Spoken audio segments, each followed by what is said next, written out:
parce que c'est la maîtrise collective, il savait. Déjà, il y a un problème au niveau de la... Je pense, Vahid, c'est un perfectionniste. Mais des fois, les choses, même en football, elles ne peuvent pas être parfaites. Jamais elles le sont. Elles ne le sont pas. Maintenant, il y a un groupe de 20 joueurs de champ. Les 20 ne peuvent pas être titulaires. Surtout à 15 jours d'une Coupe du Monde. L'entraîneur, il a une idée sur son équipe. Si un groupe qui vit bien, il fonctionne avec 13-14 joueurs. Si on va loin.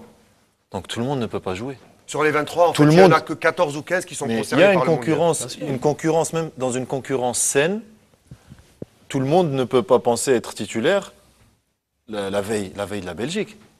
Il faut une concurrence, il faut penser, mais il faut qu'à un moment donné, il faut qu'il y ait une sérénité, parce que si la Belgique elle a un potentiel très très fort offensivement, il faut que nos défenseurs ils soient en confiance. Il faut qu'ils sachent, je ne dis pas qu'il ait une carte blanche pour aller jouer, mais il faut qu'ils sachent qu'il a un temps pour se préparer, il y a 2 matchs amicaux, ils vont jouer ensemble et ils vont un peu avoir confiance l'un en l'autre pour affronter des adversaires qui ont un potentiel offensif vraiment de gros calibre. Très important. Non, autre chose. Même si vous arrivez, ça aussi c'est la technique, disons, pédagogique pour arriver à un match. L'équipe qui doit jouer un match, elle doit être dégagée suffisamment à l'avance pour créer de la sérénité dans l'équipe. Pour se préparer mentalement au match. Et oui. Et celui qui est remplaçant, n'attendre pas. Parce qu'est-ce qui s'est passé le match du Burkina Faso, le dernier match à Alger? On ne savait pas, même lui ne savait pas qui c'est. Bon, j'exagère, mais il devait savoir qui. Mais les joueurs n'ont pas... Ceux qui étaient les ténors du groupe, les aînés, est-ce que vous aviez vos relais dans l'équipe et vous discutiez avec eux par loin du match, du jour du match. C'est ce qu'a dit, excuse-moi, Farid, je te laisse après, je vais Ça, c'est des écoles différentes, on va dire, de coaching. Il y a des entraîneurs qui ont une philosophie, qui ont une façon de voir les choses comme ça, et d'autres qui ont une autre façon. Moi, j'ai eu des entraîneurs, par exemple, je donne une petite anecdote, à Bastia avec monsieur Gilly, Gérard Gilly. Des fois, on connaissait l'équipe quand il levait le tableau. Oui, le mec était surpris. Une fois, un mec il était surpris de voir son nom. Il m'a dit « Ah, t'es surpris, bah tu joues pas. » Tu t'y attendais pas, donc tu t'attendais pas à jouer, donc tu joues pas. Mais il y a des façons de faire. Moi, je suis pas. C'est des méthodes. Moi, je suis pas trop adepte de ce genre de méthode, parce que je pense qu'il faut. Le footballeur, il est aussi humain, et c'est un homme qui a besoin de connaître. Le match qui l'attend, son partenaire, de discuter avec lui, de savoir que voilà, il y a des affinités. Tu ne peux pas prendre une minute avant. On parle beaucoup de la Belgique, on ne parle pas de la Corée. Troussier, par exemple, qui était sur votre chaise il y a quelques semaines, disait que c'était le côté humain et le côté un peu chaud du Méditerranéen, ou l'Européen du Sud ou le Maghrébin. Il faut de la psychologie pour expliquer à un joueur qu'on veut garder dans le groupe. Voilà, fiston, pourquoi tu joues pas? Et je t'explique et que c'est pas la même stratégie. Alors que en Asie, comme c'est humain, déjà, lui, il est algérien, c'est humain. C'est tout à fait normal. Il peut comprendre ça que s'il n'était pas sélectionné avec la Bosnie. Parce que coacher l'Algérie en tant que Bosnien, le Bosniaque, c'est pas... On peut dire Bosnien. Ouais. Bosnien. Ouais, je sais pas, on dit quoi. Ouais, les deux sont valables. Les deux bon, sont ça va, autant pour moi.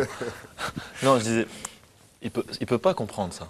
Mais lui, la dernière fois, quand il a eu des larmes, tout le monde a eu de la compréhension et de la compassion pour lui. Et tout le monde ne lui est pas tombé dessus. Je pense que c'est pas. Faut pas juger ce genre de choses. Faut le juger. Faut le juger sur des qualités footballistiques. Même Cheikh a eu un moment de faiblesse, je m'en souviens. Bien sûr. Et d'ailleurs, tout le monde avait été. C'est la passion. L'émotion. Tout le monde avait été très dur à l'époque. Quand t'aimes ton pays. Tout le monde avait été très dur. C'est normal. À l'époque, avec. C'est par rapport à la blessure de Mourad. Mais ça, c'est des choses humaines. Maintenant, je ne comprends vraiment pas sa réaction, alors qu'il y a quelque temps, même moi, il m'avait dit que Doha, c'était un garçon qu'il appréciait énormément. Non, mais il fait partie du groupe. Il est très proche de certains gens. Donc, bon, mais c'est un choix. Écoutez, moi, j'aime pas cette façon de faire. Non, c'est la manière qui est discutable. C'est pas le fond, c'est la manière. C'est voilà. S'il a des problèmes avec ses joueurs, il prend son joueur, il lui dit ce qu'il veut. Ça se règle entre hommes. Même avec Sofiane Fegouli, dernièrement, Sofiane a dit qu'il était fatigué. C'est vrai. Tu peux même prendre Sofiane, tu lui dis tout ce que tu veux lui dire. Mais tu vois, ça te fait pas plaisir. plaisir. Des fois, tu as une discussion avec ton entraîneur et tu retrouves la discussion dans le journal. C'est des choses où tu as une discussion et tu la retrouves. Ça te fait pas plaisir. Parce que c'est pas censé se retrouver à cet endroit-là. Non, ou mais si il a ton même dit en entraîneur, conférence, s'il est fatigué, il joue pas ou il peut aller se promener à... tu peux lui Ah, prendre ben, plaisir. tu vas à Rio pour se baigner. Tu vas en tribune, tu vas aller dire, Sofiane, tu viens, tu joueras pas. C'est pas un problème, mais je comprends pas. Ces choses-là, même, elles intéressent pas les Algériens. Ces choses-là, c'est à lui de les régler avec ses joueurs. C'est le secret du vestiaire. Mais même quand il parle de Doha qui pleure, moi je rappelle juste à Vaïd Halilovic que même Romario, le grand Romario, l'un des meilleurs buteurs de tous les temps, L'histoire de avait la pleuré quand il n'avait pas été retenu Lui, il a en pleuré Coupe il y a du un Monde. mois. Il y a un mois. Donc, Alors, avant de terminer cette première partie de Zaïre Rio, on va voir les 7 rescapés de 2010, les 7 joueurs que vous aviez sous votre coupe. On va voir les images de Mahdi Haddad. Là, c'est pas pour parler de l'équipe de espérons 2010. déjà, espérons qu'ils vont pouvoir vivre cette aventure, mais qu'on va les laisser continuer Voilà. Il faut ensemble. qu'ils fassent leur propre Et histoire. qu'on va leur faire confiance, parce que même il y a des choses, quand Sofiane, on revient à ça, quand on veut un joueur de caractère, il va dire ce qu'il pense. Mais on ne peut pas demander à un leader ou un joueur de caractère dire ce qu'il pense et après on lui tombe dessus. Donc c'est paradoxal tout ça. Donc, C'est un problème, ça va être sur le terrain. non, ça va être- Sur le terrain, donc en amont, c'est vrai qu'il y a une discussion à avoir pour que le joueur soit épanoui, pour que le jour du match soit bon.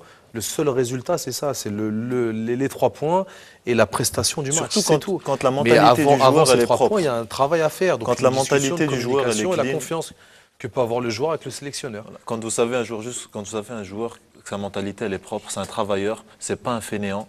Donc quand il dit un mot, quand il a le droit à la parole, faut pas le dénigrer ou faut pas lui tomber dessus. Parce que cette personne, s'il a un leader qui dort en lui, ça sortira pas.